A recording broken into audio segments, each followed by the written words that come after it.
Boy, Kewa, ça va bien, naka moom? lépp jàmm. Yaa ngi cool. Alhamdulilah. Sinon naka cool yi? sant yàlla baay. alhamdulilah. mais nag booy.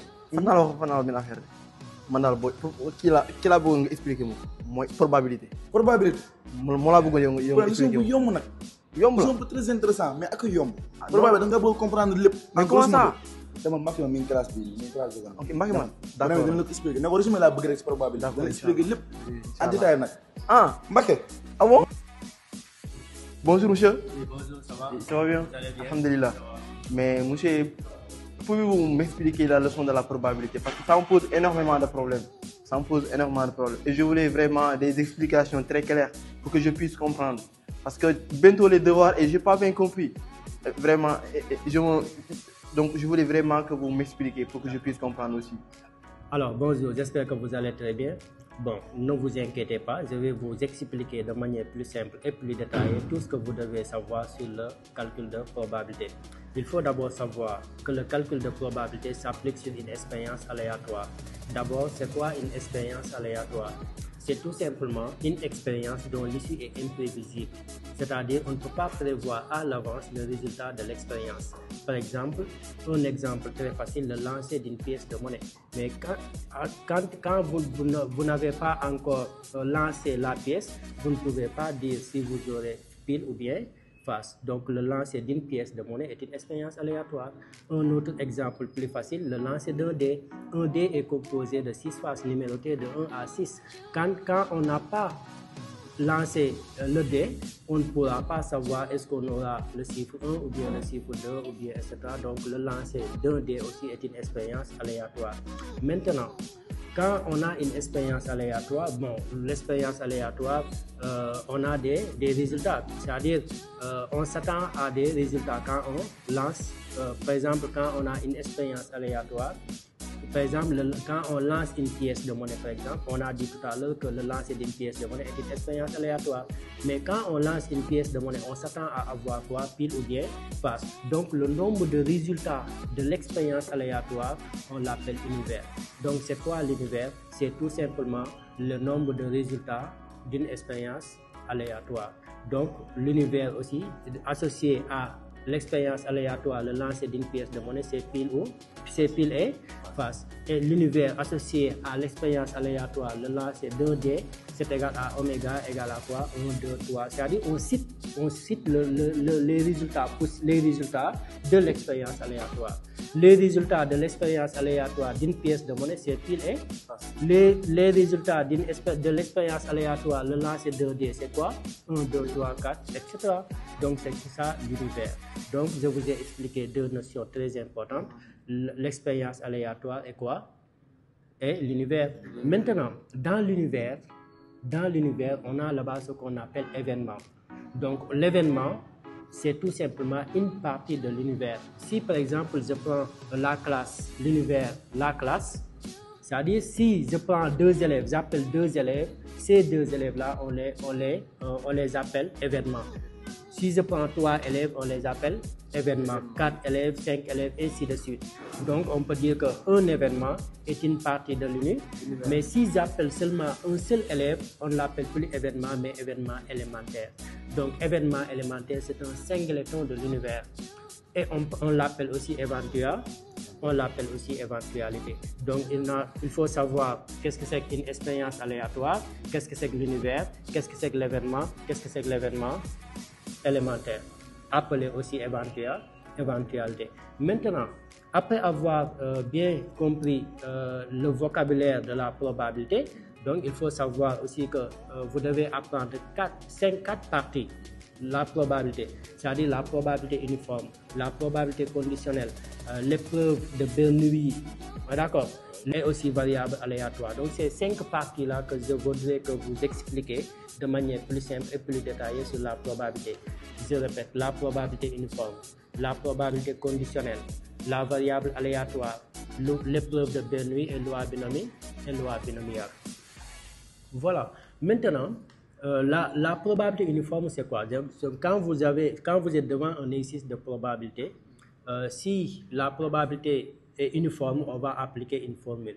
La formule, c'est quoi? Si par exemple, aussi, j'ai oublié aussi de vous expliquer que la probabilité répond à la question quel est cette sens. C'est ça la différence entre le dénombrement et la probabilité. Le dénombrement répond à la question combien, alors que la probabilité répond à la question quel est cette sens. Et quand on calcule la probabilité d'un événement, le résultat doit être entre 0 et 1.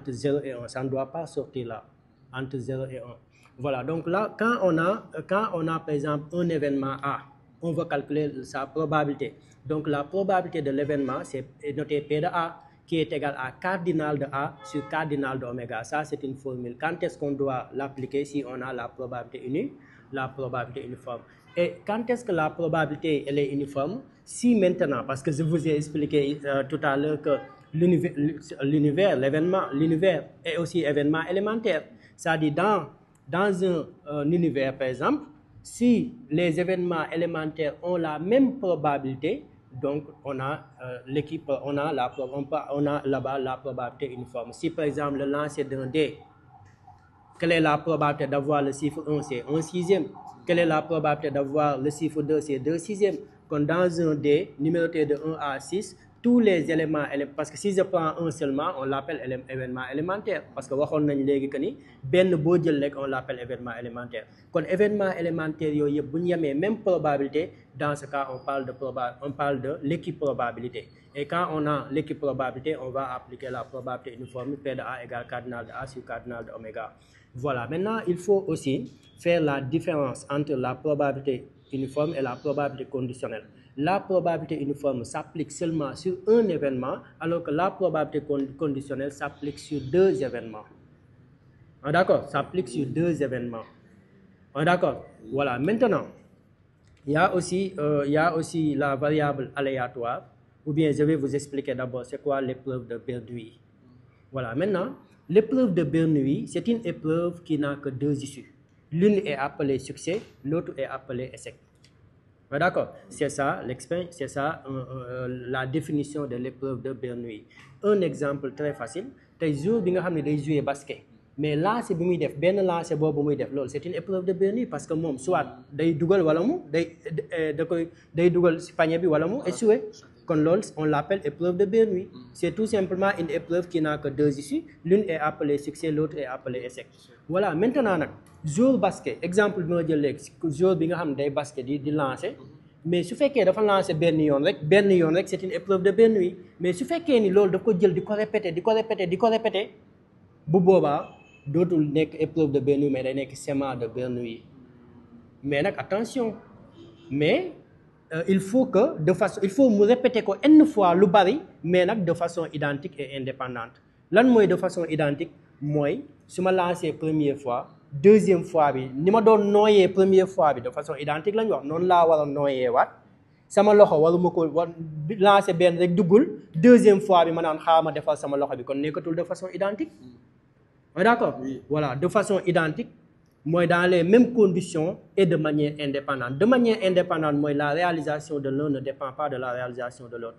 Lancer naa benn panier bi duggul, bu may lancer waat bee duggul woon yoonam nekkul si bi may lancer waat. Voilà, on est d'accord? Voilà, maintenant on répète, c'est quoi d'abord un schéma de Bernoulli, ou bien c'est une épreuve de Bernoulli qu'on a répété n fois de façon identique et indépendante. Il faut aussi savoir quelque chose de très important, la variable aléatoire, parce que ça pose problème aux élèves. C'est-à-dire quand la variable aléatoire, il faut savoir distinguer une variable aléatoire qui suit une loi binomiale et une variable aléatoire qui ne suit pas une loi binomiale.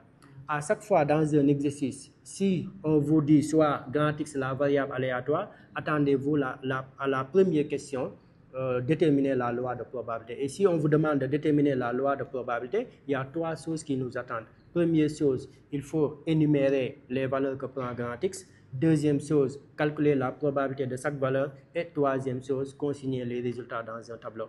Mais quand la variable aléatoire suit une loi binomiale, là-bas, les valeurs que prend grand X deviennent faciles. C'est les valeurs 0 jusqu'à le nombre de répétitions. Bon, on a dit ici c'est quoi un schéma de Bernoulli? C'est quand on a répété n fois une épreuve de Bernoulli. Donc, quand on répète n fois, Là-bas, donc la variable aléatoire, donc grand X va prendre là-bas 0 jusqu'à, si on répète 15 fois, qu'on grand X va prendre les valeurs 0, 1, 2 jusqu'à, et pour calculer la probabilité de chaque valeur, on va appliquer la formule P de grand X égale K égale CNK, P, K, 1 moins P à la puissance N moins K. CNK, on l'appelle le coefficient binomial, N, on l'appelle le nombre de répétitions, K, on l'appelle le nombre de succès, P, la probabilité du succès. Et maintenant, quand on a une variable aléatoire qui ne suit pas une loi binomiale, bon, là-bas, on va poser une question. Quelle action ou bien quel processus est en cours d'observation?